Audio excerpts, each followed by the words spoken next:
On this final episode of the Pawn Shop Shotgun, we hunt up here in Tennessee with Dave Owens of the Pinhoti Project. The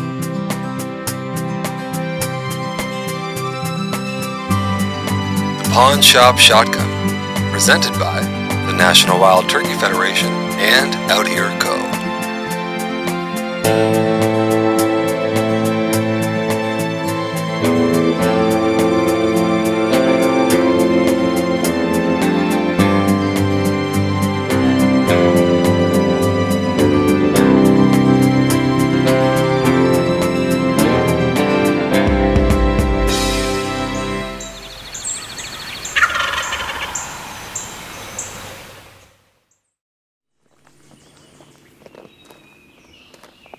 Dave Owens of the Pinhoti Project came through Tennessee on his last leg of his turkey season to hunt with the Pawn Shop Shotgun.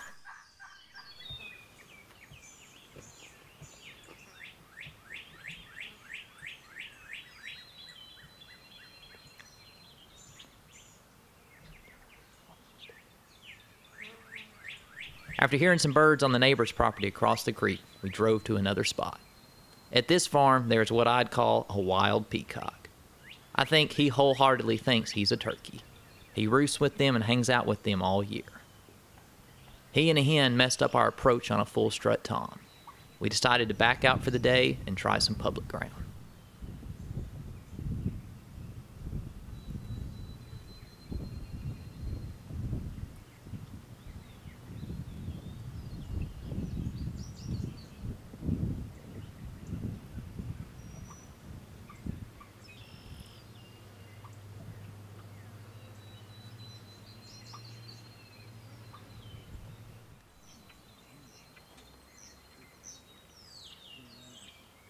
Across that road right there.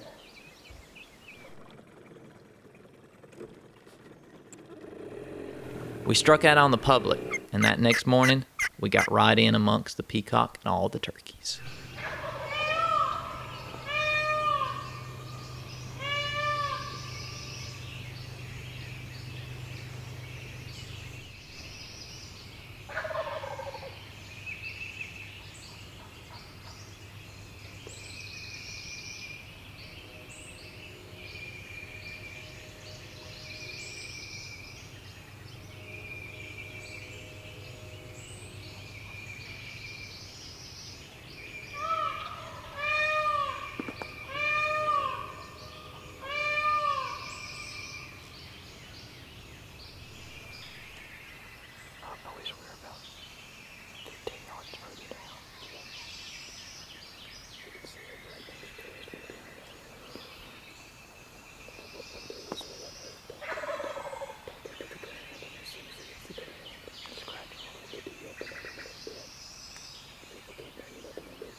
the old pawn shop shotgun.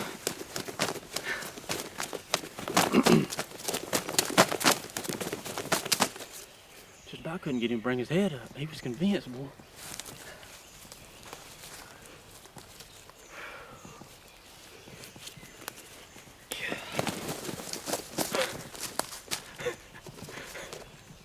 Can't tell you how long it's been since I shot a turkey with lead. It's been a minute, hasn't it? He went down just fine, didn't he? That was a poke, too. I wasn't sure if you could I shoot had that far. that tree right there. I had to hit it with my rangefinder. It was 32. Oh, nice. So it was not quite as far as you thought it was. Because I thought the same thing. I thought if I hadn't ranged that tree, I think that was too far.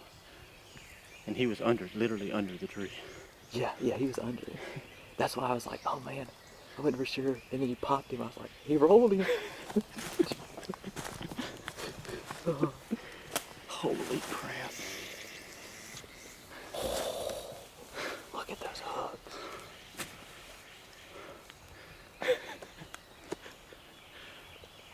That is an old turkey. That's a freaking man right there. Holy crap. Thanks, buddy. Thank you, buddy. Dude, no problem, dude. Oh man, heck yeah. Just a rope. Hooks. Dude, big old freaking turkey, dude. Congrats, that is a man. freaking giant turkey. I can't thank you enough. Dude. Given the opportunity to haul around the old pawn shop shotgun Dude. and hunt your dirt here. Oh, no problem, man. Dude, hey, And it just so happens what to is be mine is yours, dude. I love it. What just happens to be a dinosaur of a longbeard. Yeah, I told you, man, that they ain't really small up here. They don't seem to be, at least.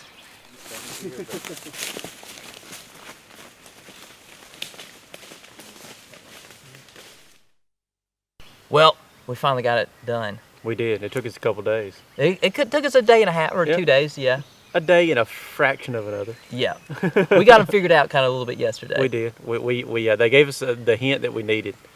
Told us where we needed to be at least. Yeah. Yeah. Yeah, for sure, because we kind of came in, we hunted another spot first thing in the morning, heard those birds. 2 on miles off. off, yep. Yeah, long ways off. Long ways off. They were excited though. Yeah. I love hearing them gobble. I know we just sat out there and walked back and forth on that field. You probably thought, what is this guy doing? But I can sit there and call to him, listen to him gobble about all day. Oh, hey, as long as they're gobbling, I'm calling. I know exactly, and I'll stay there all day as long as just to listen to them. True. And so, yeah, so we left those birds, wasn't happening. Wasn't we couldn't happening. do it. And Nope. we came over to try another spot, and then came here, and Almost walked into him. yeah, peacock fired off. Yeah. Crazy, the peacock runs with these birds. The craziest thing is the peacock, a wild peacock. I guess wild as the birds anyway. Yeah, he's almost more skittish than the Skittish birds. than the birds, but yeah, the peacock fired off. He said, "There's turkeys with him," and sure enough, there was turkeys with him. Tried our best to screw that up because I almost walked right into him, and no idea if it's this turkey or another gobbler, but there was a big, huge, full strut, head brilliant. About walked into him.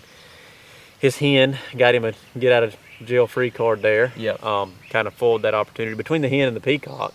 Kind of turned that whole situation on its head. We made the call to kind of. It felt like these turkeys were living here. Yeah. You were confident these turkeys had been here, and you're like, let's just kind of pull the reins on this situation.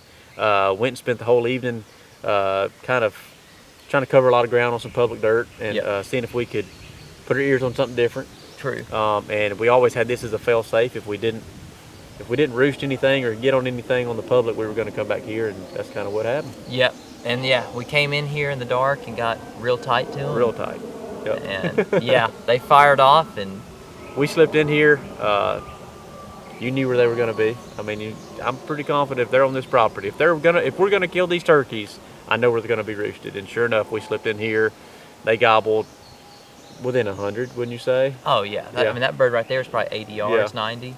So, and yeah, just pitched down over the ridge from us, and we did a little hen talk back and forth with the hens, just kind of get our name in the hat. Quickly kind of had to tone that down because we didn't want the hens coming up in our lap and foiling the whole opportunity again like they Yep. did yesterday. And we knew we were right on the outside of the circle that we needed to be in, and we just felt we knew they used the field that was behind us. Eventually, they were going to work our way, and we were on the little shelf right above them. And with just the way gobblers work, they want to get that high ground and keep an eye on everybody. And we knew it was only going to be a matter of time before one of them ventured up there to get that look over Yep. the whole flock. And He did. He did. And yeah, you said there he is, and you're like, do I see him? I was like, yeah, I see him. I really didn't, but I was like, I just wanted you to be focused on him, and I'll find him, and I found him, and you found him worked just out in perfect. time. Yeah. Yeah. And the gun. I mean, Yeah. we've talked about the gun, but yeah, it was awful fun looking down something just different. Yeah. You know, shooting. Like I said, I don't think I've ever killed a turkey with just a bead on the end of a shotgun. It's always been something somewhat specialized, whether it be fiber optics or whatever. But looking down the bead of the shotgun and having the turkey, getting him to raise his head up and really concentrating on getting that bead floated in the right spot, and watching him fold up, it was pretty doggone cool. That was awesome. Yeah, when you shot and I just saw him go down, I was like, oh yeah. Yeah, it was a no doubter. Yeah, for sure. And the whole reason we're doing this project with the pawn shop shotgun is to raise awareness for turkey conservation through the NWTF. Mm-hmm. And I know you're a big time turkey hunter as far as you hunt more than most people. More than most. More than most. built my life around it. Yeah, So, yeah. yeah. And so, how as turkey hunters do we play a role in turkey conservation, and why is it important?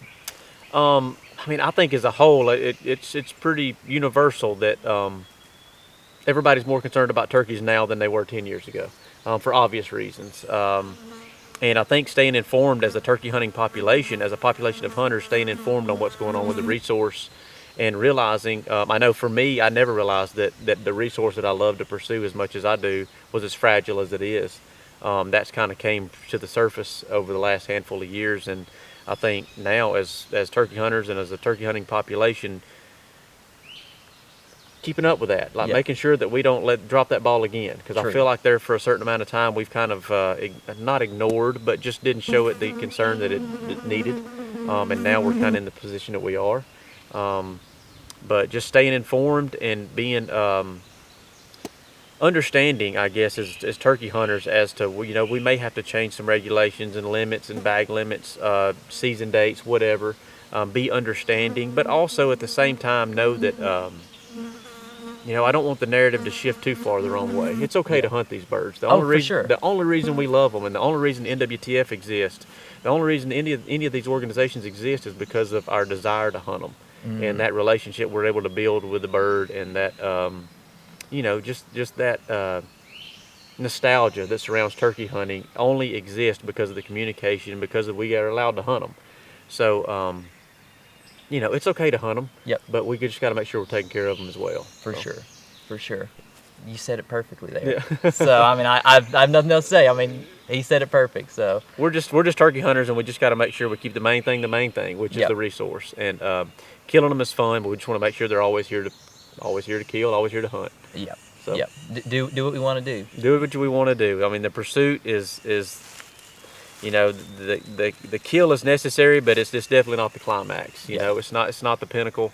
That dialogue, that interaction, that relationship you build with them. I mean, all of that is so important in the turkey, which I think is what makes turkey hunting different than just about any other kind of hunting. True. That's why I think the legion, so to speak, of turkey hunters is so adamant about making sure that these things are taken care of. I mean, just a whisper of something going wrong, or the population is not being where we want them to be, just a whisper is all it takes to get all of us up in arms. Like, everybody's looking for a solution. Nobody has a smoking gun solution. Yeah. But everybody's got opinions, and I think if everybody throws their opinion in the ring, we're gonna shake out some positives out of it. For sure. Maybe one of them may not be the smoking gun, but if we apply all of them, there's some merit to some of them, I'm sure. For sure. And we'll figure this thing out. Yep. Well, Dave, you got it, man. I appreciate it. Thank you so much for being a part of it and signing the gun. Hey, I appreciate the opportunity. Hunting with it. I appreciate the opportunity. We're on your dirt, so man, I mean, this is your dirt, and you knew. I'm just a fly on the wall, more or less. I just got to hold the gun and finish the deal, but it was a pleasure being here. Well, I was excited to get you on a bird. Thank you, man. Thank you, bud. If you wanted to know how you can start being a part of turkey conservation, you can join the National Wild Turkey Federation or renew your current membership. Through your membership, you'll also be entered to win this signed pawn shop shotgun. Be sure to check out the link below for details on how to enter to win.